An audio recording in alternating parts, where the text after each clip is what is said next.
পর্বে আমরা জানব কিভাবে নীল আকাশ আর এই সবুজ পৃথিবীর বুকে প্রথম পা রেখেছিলেন আমাদের আদি পিতা হজরত আদম আলাইহিসসালাম। অন্ধকারাচ্ছন্ন এক মহাশূন্যে, যেখানে সৃষ্টির কোনো চিহ্ন ছিল না, সেখানে আল্লাহর ইচ্ছাই ছিল সবকিছুর মূল। আল্লাহ তাআলা ফেরেশতাদের জানালেন তিনি পৃথিবীতে তার একজন প্রতিনিধি সৃষ্টি করতে চান। ফেরেশতারা বিস্মিত হয়ে প্রশ্ন করলেন, হে প্রভু, আপনি কি এমন কাউকে সৃষ্টি করবেন যে বিশৃঙ্খলা ঘটাবে? মহান আল্লাহ বললেন, আমি যা জানি তোমরা তা জানো না। অতঃপর তিনি মানুষকে মাটি থেকে সৃষ্টি করার সিদ্ধান্ত নিলেন। আল্লাহ বিভিন্ন ধরনের মাটি সংগ্রহ করে নিজ হাতে একটি অবয়ব তৈরি করলেন, এক পরিপূর্ণ মানবাকৃতি।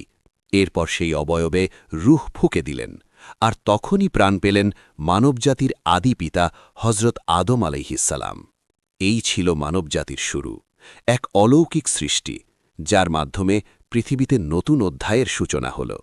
আদম আলাইহিসসালাম তো সৃষ্টি হলেন, কিন্তু কেন ইবলিস তার চিরশত্রু হয়ে উঠল? জানতে দেখুন আমাদের পরবর্তী পর্ব।